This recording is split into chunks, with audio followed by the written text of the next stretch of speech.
Hello, my name is Greg Larson, and this is The Greg Larson Show. In the wake of the assassination of Charlie Kirk, I want to talk about political division.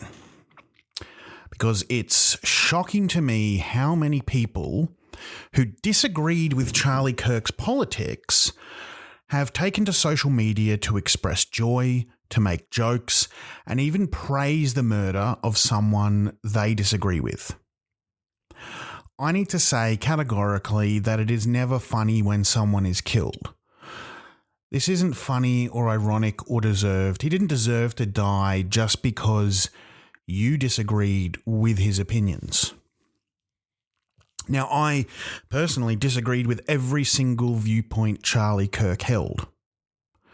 He surely would not have liked me, and I did not like him. But do you think that I think he deserved to die? Do you think that I think he deserved to die just because he believed that people like me were responsible for the downfall of Western civilization? We are so divided right now, and it feels like there's no way out. In my life, things have never felt more polarized. It feels like there's an enormous gap between the left and the right of the political spectrum, and we need more than ever to do whatever we can to bridge that gap. I don't know how to close the gap. I don't know how to close the divide, but maybe, for example, people on the right need to open their minds a little bit to the idea that wealth inequality is worse than it's ever been, and understand that leftists like me aren't all cynical crisis actors. Maybe conservatives need to open their mind to the possibility that many of us actually do care about the health and well-being of those less fortunate. But the same goes both ways. Maybe it's time for us on the left to open up our minds a little bit and at least consider the possibility that COVID was a hoax, to open our minds to the idea that global warming could be a plot by the global elites to sell air conditioners, or that Hillary Clinton ran an underground pedophile ring out of a pizza shop in Washington, D.C. I'm not saying you have to believe these things wholeheartedly. I'm just saying, while skepticism is healthy, is it healthy to just dismiss all of these ideas because the person saying them is your political opponent and they wear a red cap? It sickens me that people on the left seem to have this giddy, gloating smirk when they try and make Charlie Kirk's death seem somehow ironic, like it was some form of poetic justice. Yes, Charlie Kirk was a gun rights advocate, and he was once quoted in saying, and I quote, I think it's worth it to have a cost of, unfortunately, some gun deaths every single year so that we can have the Second Amendment to protect our other God-given rights. That is a prudent deal. It's rational. Sure, he said that, but I just think it's wrong to use that quote as some kind of gotcha. Just because he didn't care about other gun deaths and, in fact, saw gun deaths as necessary to protect gun rights, it doesn't mean that we should laugh at his death at the hands of a gun that he fought so hard to protect. There's nothing poetic or ironic about that. It's just sad.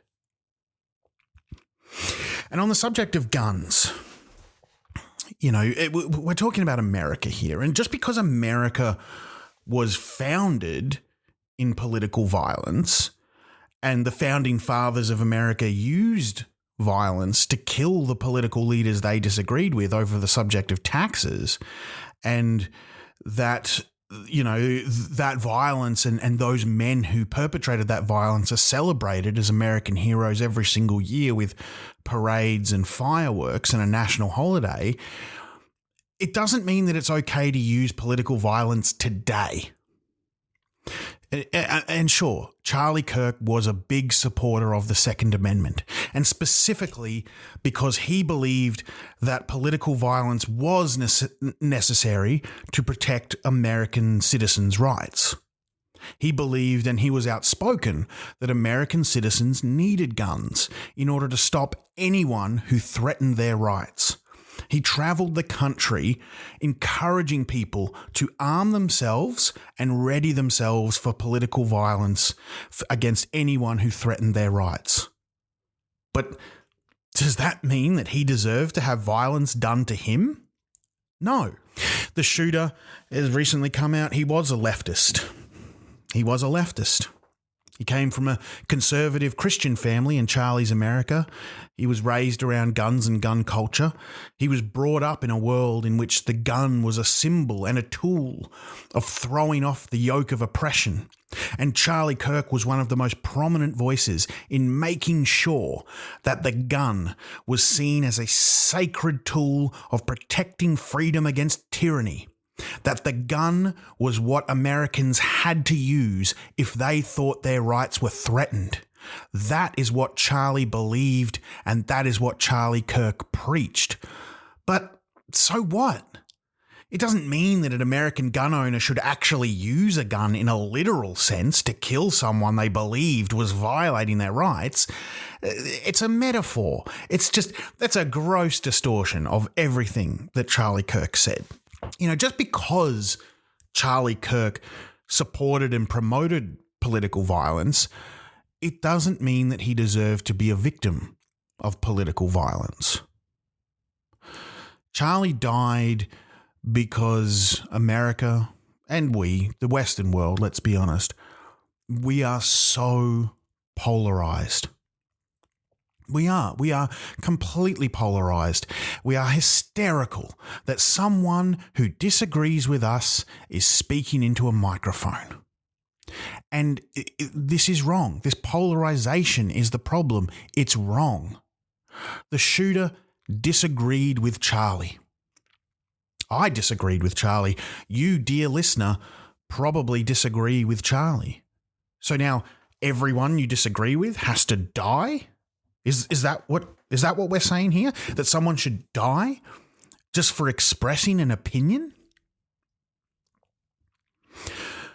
So what if his particular opinion was that the Civil Rights Act was a huge mistake? So what if Charlie Kirk's particular opinion was that Martin Luther King Jr. was an awful person? Should he die for that opinion? I mean, you might disagree with Charlie when he was quoted in saying that, and I quote, "prowling blacks go around for fun to go target white people. That's a fact. It's happening more and more."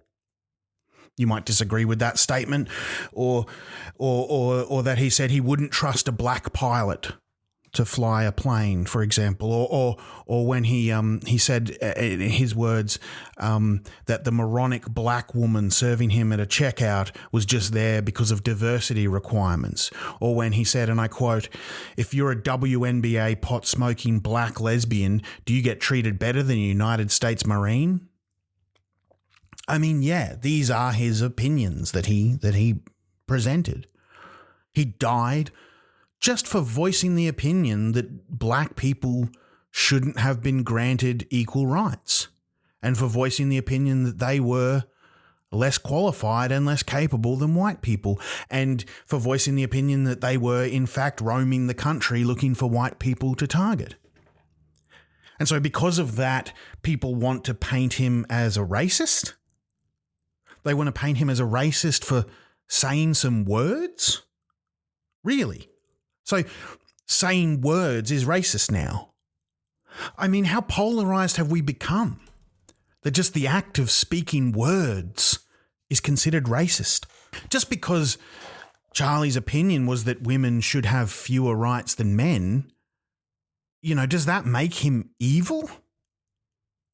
If you're out there advocating that women should submit to their husbands, like when Charlie told Taylor Swift that she should submit to her husband, should you be silenced for that?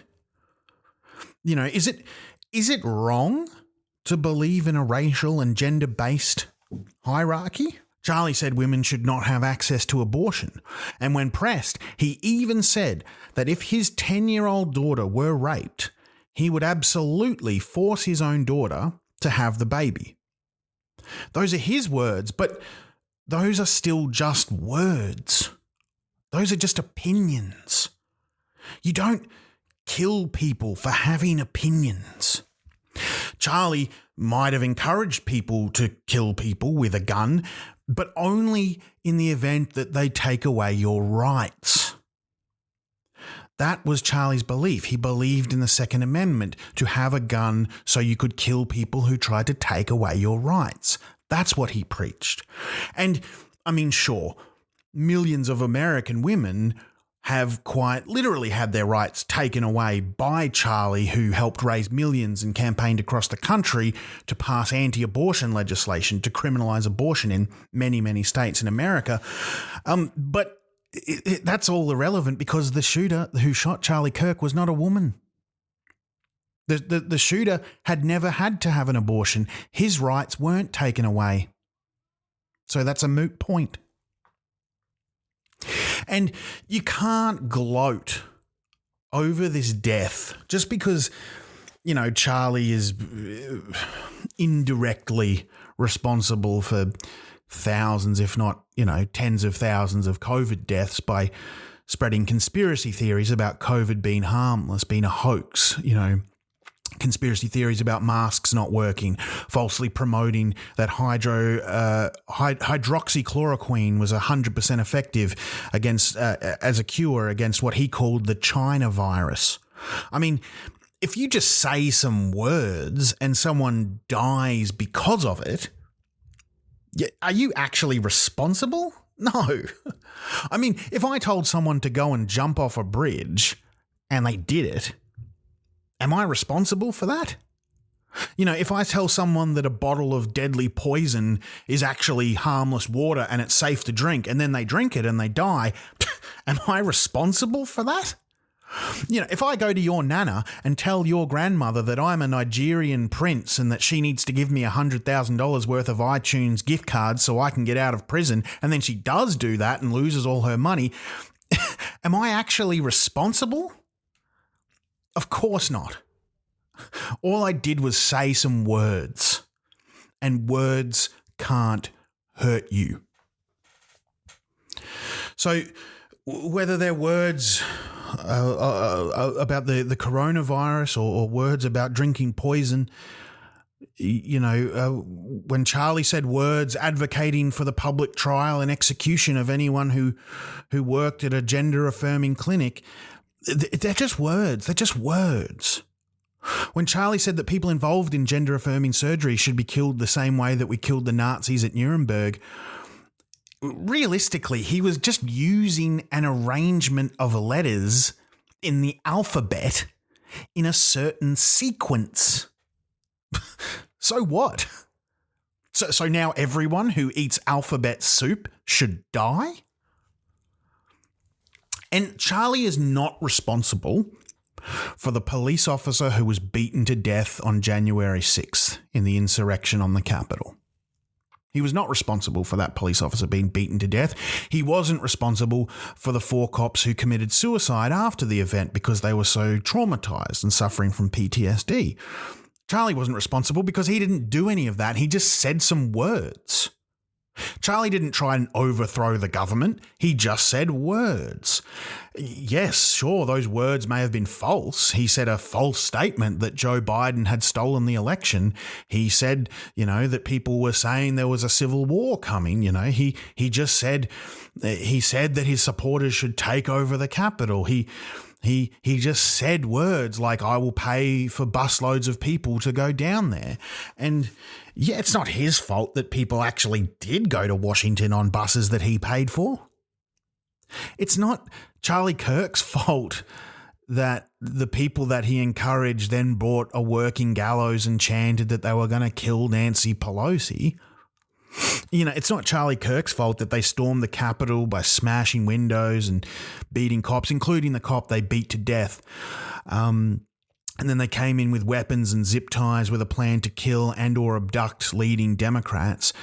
Charlie didn't do any of that. He just said words.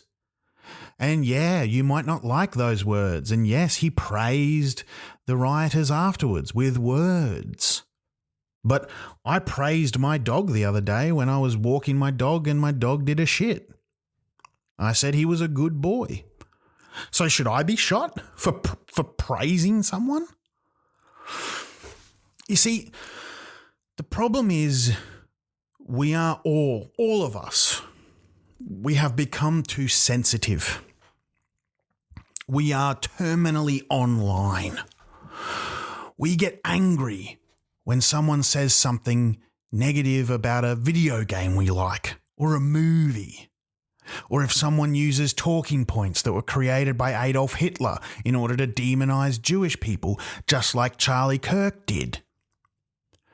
I mean, yes, technically the concept of cultural Marxism was invented by the Nazi Party to promote the idea that Jews were trying to destabilize and destroy Western society through Marxism and progressive movements. And yes, Charlie Kirk has been a huge promoter of this Nazi conspiracy theory called cultural Marxism, claiming that our society was being rotted from the inside out by foreign influence and lesser races. But is it a crime now to just believe something just because Hitler also happened to believe it? Is it a crime to hold a different school of thought? I guess I'm a criminal because, if it's a crime to have different opinions, maybe it's a crime that I think the Last of Us TV adaptation was not as good as the video game. Is it a crime to say that Sabrina Carpenter's new album cover is kind of cool? Is it a crime to say that a secret cabal of Jewish elites is trying to use Marxism, black culture, and gender politics to brainwash your kids into killing their parents and eating their pets? We all have different opinions. We all have different likes and different dislikes. The Christchurch killer was obviously inspired by people like Charlie Kirk, if not Charlie Kirk directly. Charlie spent years promoting the neo-Nazi conspiracy theory known as the Great Replacement. The Great Replacement is something he believed and promoted. It's the idea, this neo-Nazi conspiracy theory idea that a genocide is happening against white people. The Nazis call it the Great Replacement. That's their term for this invented genocide. Charlie was outspoken in his belief that the Great Replacement was happening and that white people were being replaced, and encouraged his supporters all over the world to fight against the Great Replacement.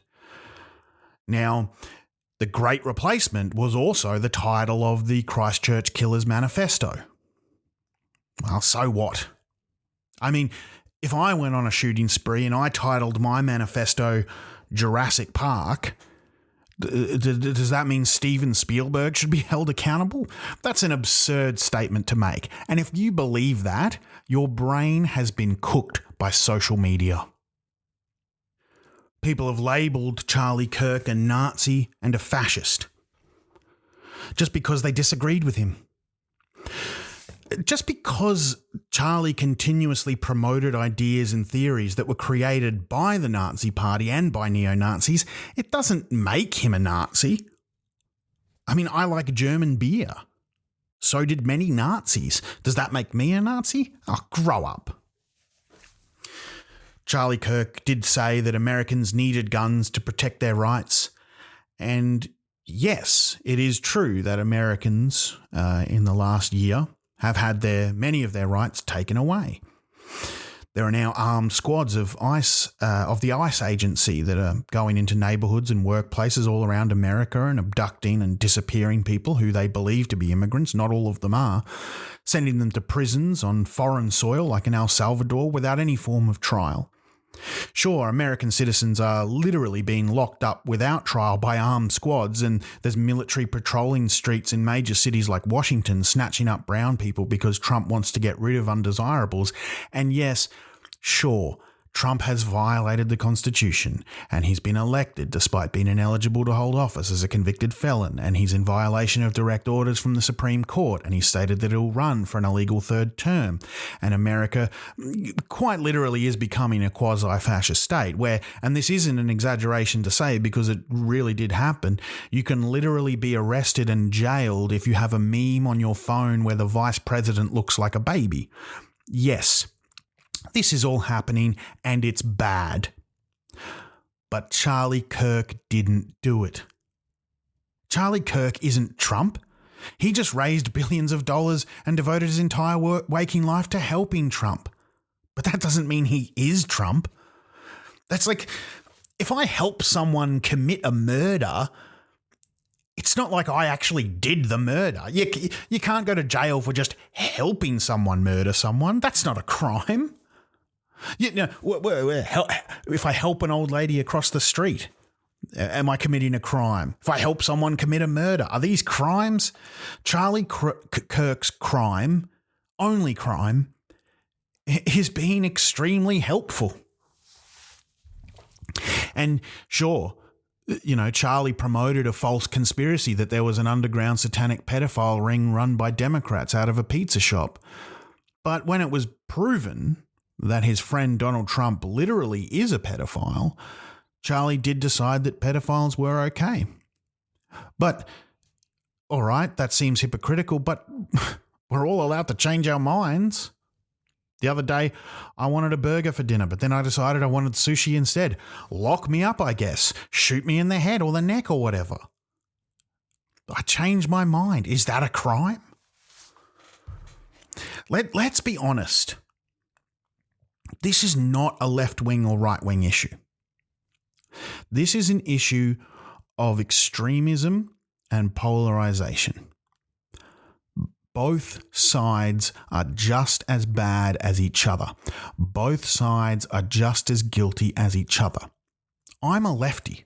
I am. Anyone who knows me knows that I'm a left-wing individual, and even I can admit that my fellow lefties can be a bit much. I mean, I'm a lefty and I've been attacked by the left. I've been shouted down by the left. Other lefties have written mean tweets about me. That when I've made jokes that I thought were totally innocuous and they decided they were problematic and they wanted to cancel me. I was once accused of being a racist because I made a joke about how I hate cars and car nerds and rev heads. And I was told that because a lot of non-white people like cars that my joke was racist. I think that's absurd. I was just making a joke about cars, but the left was being a bit wacky. I once blocked someone on Twitter because they were saying that I was a shit comedian. I don't know who they were. They just tweeted at me that I was a shit comedian and I just pushed block. Turns out the person that I blocked was a trans woman, and she started tweeting that I was trying to silence trans voices and that I was an alt-right comedy bro. I mean, this is just absurd. This is, you know, we have to be realistic. The left can be very, very annoying online. And just the same, in exactly the same way, you know, conservatives can sometimes be annoying online. You know, like they've said things about me, like they said they were going to kill me, they were going to kill my dog, they were going to sexually abuse my partner. They told me that my time was up and when and where they would shoot me. They've threatened to come to my gigs and kill me. They've posted that I would going to be held down with a belt sander on my back and tortured, and they had a bit of a group chat where they talked about the ways they would like to torture me and the satisfaction they would feel as I squealed like a pig. You know, and both times I was, you know, a bit upset. And in real life too, I have had run-ins with left-wing nutters and right-wing nutters. I have. I had a run-in with a left-wing nutter. You know, when I used to wear an anti-Nazi shirt. It said Nazi punks fuck off, and it had a swastika crossed out because I hate Nazis. And a lefty came up to me and he was mad because he didn't notice that the swastika was crossed out and he thought I was a Nazi. And he was like, you shouldn't wear that. And then when he realized that he was wrong, he apologized. And still, he jumped to a conclusion, and it showed how crazy he was. Similarly, I've had run-ins with conservative people in real life. Like when I was wearing a dress one night in Fortitude Valley and a guy and his mates said I was a shameful, filthy, disgusting faggot. They said I was a disgusting worm before they beat the shit out of me. And as I was on the ground, they stomped on my head until I lost consciousness and had to go to hospital, and I couldn't see out of my left eye for a couple of weeks. And really, aren't both of these run-ins just as bad as each other? At the end of the day, America and the world is becoming really just insanely polarized. And both sides are doing horrible things. We can agree on that, surely. The news is full of left-wing and right-wing violence. On the left, for example, you have the shooting of Charlie Kirk. You have the transgender woman who shot a school in Minneapolis earlier this year who hated Trump. You have Luigi Mangione who killed the CEO of United Healthcare. This is left-wing extremism, left-wing violence. And then on the right, you have obviously the Christchurch massacre that happened in New Zealand, and recently in Australia, the Desi Freeman shooting, and the Wiambella shooting up in Queensland a couple of years before that, and then over in America, the Jacksonville Dollar General shooting, and Allen, Texas, the Outlet Mall shooting, and the Buffalo supermarket shooting, and the insurrection January 6th Capitol attack, and the Boogaloo murders, and the El Paso Walmart shooting, and the Poway Synagogue shooting, and the Jefferson Town Kroger shooting, the Pittsburgh Synagogue shooting, the car ramming in Charlottesville, the Portland train attack, the shooting at the showing of the film Trainwreck, the Planned Parenthood shooting in 2015, the 2015 Charleston church shooting, the attack on Pennsylvania State Police Barracks, the ambush attack on the Las Vegas Police, 2014, the 2014 Overland Park Jewish Community Center shooting, Los Angeles International Airport shooting,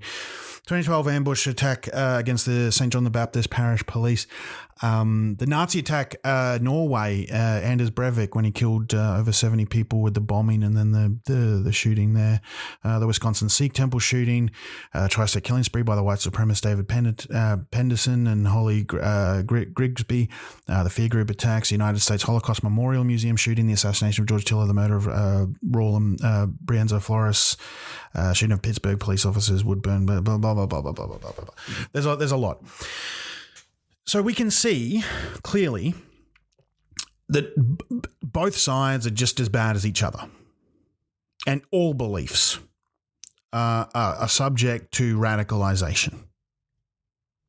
Whether on one hand you believe in, left-wing conspiracy theories like how wealth inequality is increasing whilst wages stay stagnant and the cost of living is going up, or whether on the other hand you believe in right-wing theories like, some people have dirty blood and they're trying to control our minds with 5G towers invented by Bill Gates, and there's a civil war coming and these leftists and subhuman inferior races need to be rounded up and exterminated so that we can have a white Christian utopia in which women are subservient to men.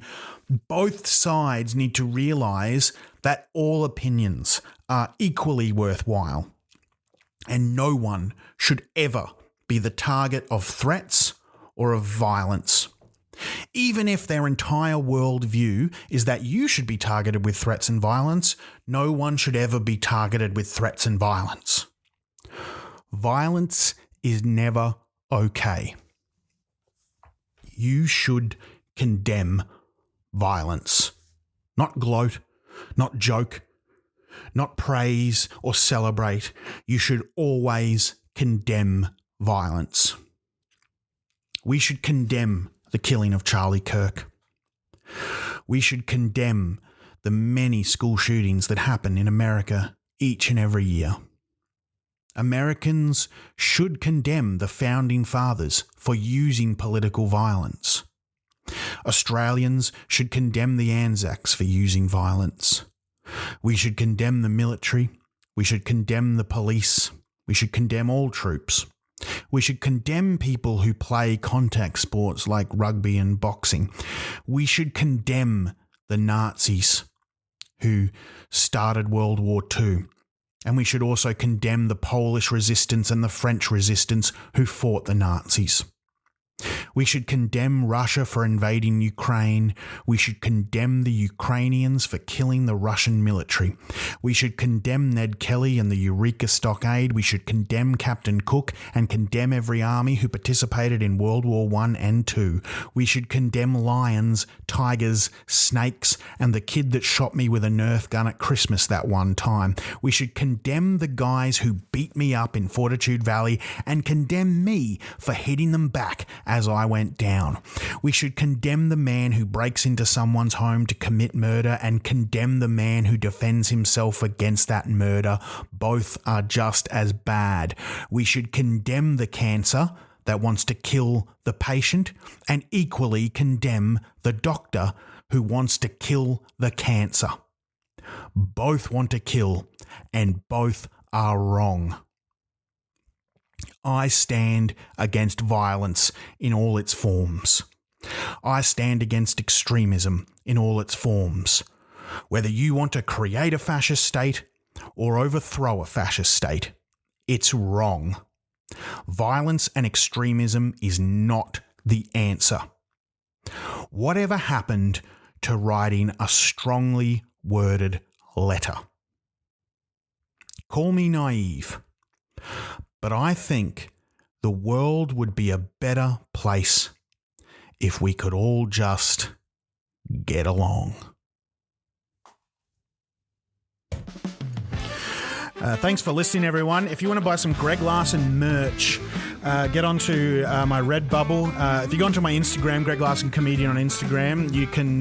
There's a link tree there, links in the bio. I've got merch for sale, like T-shirts where it says "I just graduated from Head Job University." That's one of my hot sellers. Another T-shirt says "Cum Dog Trillionaire." I've also got always got live shows coming up. Get onto my Patreon. Greg Larson and Patreon. You can support my comedy there, listen to the podcast. I got a new episode that just came out called New Fellas, a little bit of a fun little sketch show, and the Greg Larson show coming out on Grouse House soon, so check me out, support my comedy, and thanks very much, everybody. My name's Greg Larson. I'll see you on the airwaves.